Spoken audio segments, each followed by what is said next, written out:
Hi friends, welcome back to the channel. ఇట్లు మీ శ్రీకాకుళం పిల్ల అండ్ ఇట్స్ మీ Kusma and welcome to this new video. ఇవాళ వీడియో ఏంటంటే 2 రోజుల తలక వీడియో ఒక వ్లాగ్ చేశానండి. ఐ హోప్ మీ అందరికీ ఈ వీడియో ఖచ్చితంగా నచ్చుతుంది. వీడియో మొత్తం చూడండి, నచ్చినట్లయితే లైక్ చేయండి, నచ్చకపోతే చిన్న కామెంట్ చేయండి. సో సబ్స్క్రైబ్ చేసి సపోర్ట్ చేస్తారని కోరుకుంటున్నాను. సో ఫస్ట్ అయితే ఇదిగోండి పూజ అయితే కంప్లీట్ చేసుకుంటున్నాను. సో పూజ మందిరం అంతా కొంచెం పసుపు కుంకుమ నిండిపోయి ఉంది కదండి. ఎప్పుడూ కూడా మన ఒంటిలు మెస్సీగా ఉంటే మంచిది, అలాగే పూజ మందిరం కూడా పసుపు కుంకుమతో నిండిపోయి ఉంటే మంచిది అని చెప్పేసి అమ్మ అంటుందన్నమాట. అంటే వంటింట్లో ఎక్కువ పనులు అవుతానే కదండి, వంటిల్లు మెస్సీగా అవుతుంది.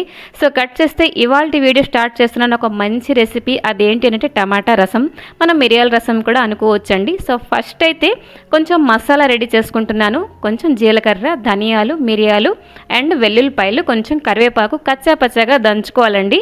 హమందస్తలో చేయాలి, బట్ ధనియాలు మన మాట వినవు. సో మిక్సీ పట్టేసాను అనమాట. ఇదిగోండి కచ్చా పచ్చగా అయిపోయింది. వాటర్ కూడా యాడ్ చేయలేదన్నమాట. ఈ రెసిపీ ఎంత సింపుల్లో అంత టేస్టీగా ఉంటుందండి. మీలో ఎవరైనా రసం లవర్స్ అయితే ఈ రెసిపీ మీకు ఖచ్చితంగా నచ్చుతుంది. సో ఫస్ట్ అయితే తాలింపు వేసుకుంటున్నాను. అంటే రెడ్ చిల్లీ చాలా తక్కువ వేశాను. అంటే బేసిక్గా మా ఇంట్లో అంటే స్పైసెస్ చాలా తక్కువ తింటారనమాట. సో మీరు ఎక్కువ తింటున్నారు అని అంటే రెడ్ చిల్లీకి బదులుగా మిరియాలు కొంచెం ఎక్కువ యాడ్ చేసుకోండి, బాగుంటుందన్నమాట. అండ్ ఇక్కడ నేను యాడ్ చేసుకున్నాను టమాటా, 2 టమాటాలు మన ఆనియన్ కట్టర్లో కట్ చేశాను అనమాట. చిన్న గిన్నెతో 3 గిన్నెల వరకు వచ్చేయండి. కొంచెం పసుపు, చింతపండు పులుసు, తగినంత సాల్ట్, అలాగే కావాల్సినంత వాటర్ కూడా యాడ్ చేసుకున్నాను అనమాట. వేడివేడి అన్నట్లో ఈ రసం కలుపుకున్నారంటే మరి పప్పు పులుసు మరి ఏంటి అంటే మర్చిపోతారు, మరి ఇంకేంటి అక్కర్లేదనమాట. కొత్తిమీర ఉంటే యాడ్ చేసుకుంటే బాగుండే, బట్ కొత్తిమీర లేదు. ఇదిగోండి ఇవన్నీ టమాటా ముక్కలు ఇవన్నీ ఉడికిపోయిన తర్వాత లాస్ట్లో మనం కచ్చాపచ్చగా దంచుకున్న మిరియాలు యాడ్ చేసుకుంటాం అనమాట. అయితే రసం రెసిపీ అయిపోయింది కదండి. సో రసం కూడా నంబర్ ఆఫ్ వెరైటీస్ చేస్తారు కదా, ఇది one of the famous recipe అనమాట. అంటే రసంలో ఒక వెరైటీ ఇది. సో కట్ చేస్తే మరొక రెసిపీ షేర్ చేసుకుంటున్నాను. అదేంటి అంటే నా స్టైల్లో గోంగూర పచ్చడి. సో ఫస్ట్ అయితే కొంచెం ధనియాలు, మెంతులు కొంచెం డ్రై రోస్ట్ చేసుకుంటున్నానండి. ధనియాలు అయితే చాలా తక్కువ. ఎప్పుడు కూడా మనం ఆవాలు, మెంతులు గోంగూర పచ్చడిలో డ్రై రోస్ట్ చేసి యాడ్ చేసుకుంటాం, బట్ ఇలా ఒకసారి ట్రై చేయండి. నెక్స్ట్ అయితే నేను యాడ్ చేసుకుంటున్నాను రెడ్ చిల్లీ, కొంచెం ఆ మాత్రం ఎక్కువ యాడ్ చేశానులేండి. ఆ తర్వాత కచ్చా పచ్చగా దంచిన తెల్లుల్లిపాయలు. అంటే ప్రొసీజర్ అంతా సిమిలర్గా ఉంటుంది, మన అందరం ఒకేలా చేస్తున్నప్పటికీ కూడా చిన్న చిట్కా మార్పులు ఉంటాయన్నమాట. సో ఇలా ఒకసారి మీరు తప్పకుండా ట్రై చేయండి. బేసిక్గా గోంగూర అంటే మన ఆంధ్ర స్పెషల్ అని చెప్పేసి అంటూ ఉంటారు కదా. సో ఇదిగోండి గోంగూర అంతా, ఇది 10 రూపాయల తలక గోంగూర అనమాట. సో ఎండబెట్టలేదు, జస్ట్ కడిగేసాను శుభ్రంగా, నీళ్ళన్నీ ఓడదీసేసి ఇక్కడ కొంచెం ఫ్రై చేశాను అండ్ తగినంత సాల్ట్ కూడా వేసుకున్నానండి. ఆ తర్వాత ఇదిగోండి వేయించిన రెడ్ చిల్లీ ఇవన్నీ కూడాను మిక్సీ పట్టేస్తాను అనమాట. అదే మిక్సీ జార్లో ఈ వేయించిన గోంగూర కూడా యాడ్ చేసుకుంటానండి.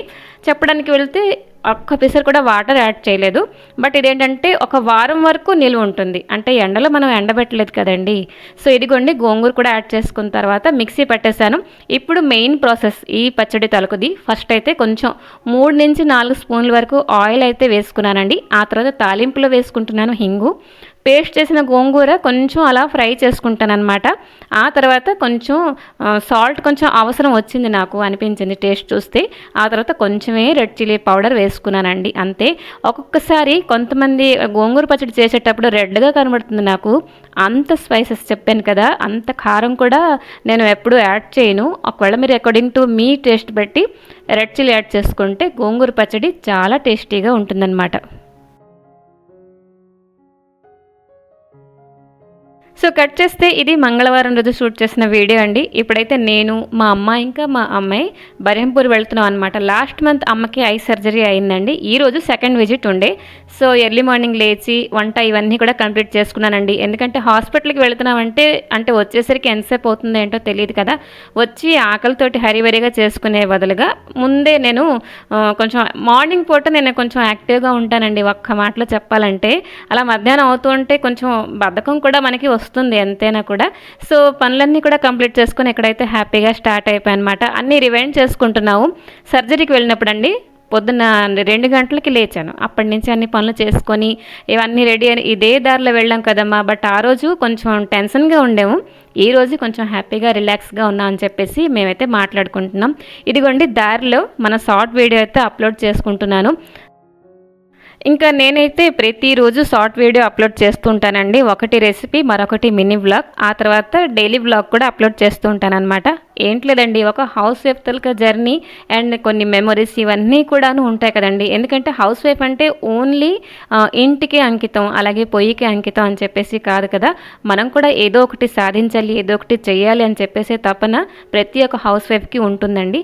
సో నేను ఎక్కడికో వెళ్ళి బయట వర్క్ చేసుకునే బదులు ఇంట్లో వర్క్ చేస్తూ నాకు తెలిసిన రెసిపీస్, అలాగే నాకు తెలిసిన కొన్ని టిప్స్ ఇవన్నీ కూడాను మన యూట్యూబ్లో నేను పోస్ట్ చేస్తూ ఉంటానన్నమాట. ఇదిగోండి బిజీగా కనబడుతున్న మార్కెట్, అలాగే బిజీగా తిరుగుతున్న మనుషులు. ఈ ఏరియాకి హరుడాకొండి జంక్షన్ అంటారండి. ఎవరైనా బరంపూర్లో బిలాంగ్స్ చేస్తున్నట్లయితే ఈ ఏరియా తప్పకుండా తెలుస్తుంది. నేను పుట్టి పెరిగింది ఈ ఏరియాలోనే. సో మరి కొంచెం ముందుకెళ్తే ఫస్ట్ గేట్ వస్తుంది, అక్కడే నేను పుట్టి పెరిగానమాట. నా స్టడీస్ కూడా ఇక్కడే అయింది. ప్రతిరోజు అందరూ కూడాను ఇక్కడ ఏంటంటే ఫ్రెష్గా దొరికే వెజిటేబుల్స్, పూజ కోసం పువ్వులు అన్నీ కూడా ఉంటాయి. ఈ గడికి ఇంత బిజీగా సామాన్లని నిండుగా కనబడతాయి కదండి. మరొక గంటకి వెళ్తే మొత్తం ఖాళీ అయిపోతుంది అనమాట. అంత బాగుంటుంది ఈ ఏరియా అంతా కూడాను. కొంతమంది వాకింగ్కి వస్తారు, కొంతమంది ఇదిగో ఆ అన్నయ్య ఇలాగ వేడివేడిగా టీ తాగుతుంటారు. నాకైతే వెంటనే టీ తాగాలి అనిపించిందండి. సో ఇదిగోండి ఇవన్నీ కూడాను బోళ్ళని గుమ్మడి పువ్వులు అయితే చెప్పడానికి వెళ్తే కనబడ్డాయండి. అయితే ఇలాంటి ఏరియాలో మనం బండి ఆపలేం కదా. వస్తున్నప్పుడు ఒకవేళ ఖాళీ ఉంటే తీసుకుందాం అని చెప్పేసి అనుకున్నాం.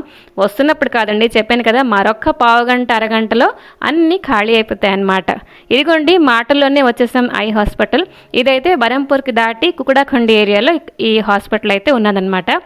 చెప్తాను ఒక మాట అండి, హాస్పిటల్ బాగుంటుంది అని చెప్పేసి మనం ఎప్పుడూ అనుకోకూడదు, కానీ ఎంత నీట్గా ఉంచారో తెలుసా. మెయింటెనెన్స్ అనేది చాలా బాగుందండి ఇక్కడైతే.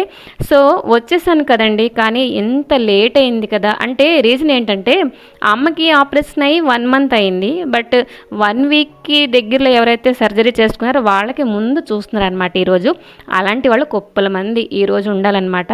నాకైతే కాసి విసుకొచ్చి తలనొప్పి కూడా వచ్చేసిందండి. బట్ ఇంత దూరం వచ్చాం కాబట్టి ఎలాగైనా మనం చెకప్ చేయించుకునే వెళ్ళాలి అని చెప్పేసి ఆ సంకల్పంతో ఉన్నానమాట. ఇదే ఇల్లు దగ్గర అయ్యి ఉంటేనా వెళ్ళిపోయి నెక్స్ట్ డే వచ్చేదాన్ని అనమాట. ఫైనల్గా అమ్మ చెకప్ అయితే అయిపోయిందనమాట. ఇక్కడైతే రిటర్న్ వచ్చేస్తున్నాం. ఇదంతా కూడా ఫస్ట్ గేట్ ఏరియా అని చెప్పేసి అంటారనమాట. ఇక్కడ ఈ పెట్రోల్ బంక్ చూస్తున్నారు కదా, మరి కొంచెం ముందుకు వెళ్తే మా స్కూల్ ఉన్నదండి. స్కూల్ ఫ్రెండ్స్ కానీ చిన్నప్పుడు ఫ్రెండ్స్ ఇవన్నీ కూడా నాకు అలా నేను మెమరైజ్ చేసుకుంటున్నాను. బట్ అటువైపు మనకి బండి వెళ్ళదు, చాలా ట్రాఫిక్ అండి.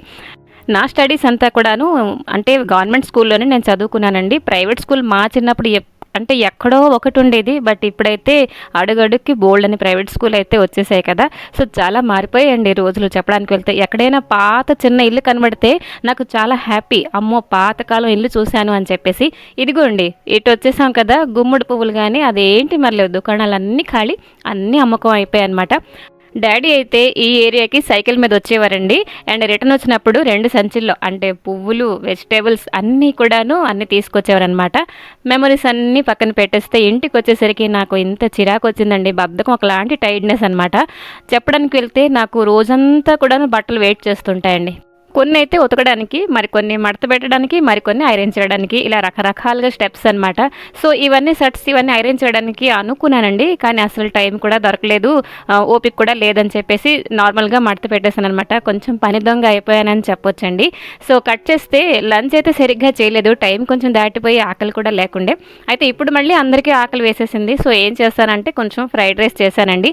ఫ్రైడ్ రైస్ అంటే పెద్ద ఎక్స్పెక్టేషన్ ఏంటి పెట్టుకోకండి, ఉన్న రైస్కే కొంచెం అలా చేశానమాట. ఏంటి అని అంటే కొంచెం ఆలు, ఫ్రైడ్ రైస్లో ఆలు ఏంటి అని చెప్పేసి కామెంట్ చేయకండి, ఒకసారి ఇలా వేసి చూడండి ఆలు ఎంత బాగుంటుందో. ఇది బ్యాచిలర్ స్టైల్ రెసిపీ అనండి. ఏంటంటే ఆలు ఎంత చిన్న ముక్కలు అయితే అంత చిన్న ముక్కలు కట్ చేసుకొని ఆనియన్స్, క్యారెట్ అయితే తురిమేశానండి. ఇవన్నీ కొంచెం మనకి ఉడికిపోతే సరిపోతుందండి, ఎక్కువ ఆయిల్ కూడా వేయలేదు చూస్తున్నారు కదా. సో ఆ తర్వాత యాడ్ చేసుకున్నాను కొంచెం మ్యాగీ మసాలా ఎంత టేస్టీగా ఉంటుందో తెలుసా ఈ రైస్ ఐటెంలో. ఈ మసాలా రైస్ అంటే రకరకాలుగా మా అమ్మాయి స్కూల్ వెళ్ళినప్పుడు అండి లంచ్ బాక్స్లో పెట్టేసి ఇచ్చేదాన్ని. ప్లెయిన్ రైస్ తినమంటే తింటారా అండి పిల్లలు? కాదు, అదే రైస్కి కొంచెం మనం వెరైటీ చేస్తే ఇష్టంగా తింటారు. సో అదే ఇదిగోండి మ్యాగీ మసాలా వేసుకున్న తర్వాత రైస్ అయితే వేసేసుకున్నానండి. లాస్ట్లో కొంచెం ఏం చేశానంటే అంటే శుభ్రంగా కలిపేసి కొంచెం సాల్ట్ వేసుకొని కొంచెం సేజ్వాన్ చట్నీ వేసాను అనమాట. మొత్తం టేస్ట్ అంతా క్యాప్చర్ చేసేసింది మన Schezwan chutney. So fried rice కూడా అయిపోయింది. కొంచెం ఆనియన్స్ ఎలాగో కట్ చేశాను కాబట్టి రైతా కూడా చేశానండి. చేసిన ఫ్రైడ్ రైస్ మొత్తం ఖాళీ అయిపోయిందండి. అందరం కూడా తినేసాం. అండ్ మరి కొంచెం బద్దకించలేదు, డిన్నర్లోకి అయితే రొట్టెలు చేసేసానండి. మీకు చిన్న టిప్ షేర్ చేద్దాం అనుకుంటున్నాను. ఫస్ట్ టైం ఎవరైనా చపాతీలు చేస్తున్నారు రావట్లేదు సరిగ్గా అంటే మీరు పిండి కలిపినప్పుడు కొంచెం పాలు వేసి కలపండి. ఎంతసేపటికైనా కూడా సాఫ్ట్గా వస్తాయండి. మా ఇంట్లో 2 రకాలు, కొన్ని ఫుల్కాలు చేస్తాను, అలాగే కొన్ని నూనె రొట్టెలు చేస్తాను అనమాట. ఫుల్కాలన్నీ చక్కగా పొంగేయండి అండ్ చపాతీలు కూడా చాలా సాఫ్ట్గా వచ్చాయన్నమాట. సో నేనైతే అన్ని ఉండల్లోంచి కొంచెం కొంచెం ఉండలు ఇలా చిన్న చిన్నగా తీసేసి మరొక రొట్టె తయారు చేస్తున్నానని చెప్పేసి నా టాలెంట్ మీకు ప్రదర్శించేస్తున్నాను. సో సరేనండి, ఈ వీడియో ఇక్కడైతే ఎండ్ చేద్దాం అనుకుంటున్నాను. నచ్చిందా? చిన్న కామెంట్ చేయండి, సబ్స్క్రైబ్ చేసుకోండి. మరొక మంచి వీడియోతో మీ ముందరికి వస్తాను. Till then take care and bye bye.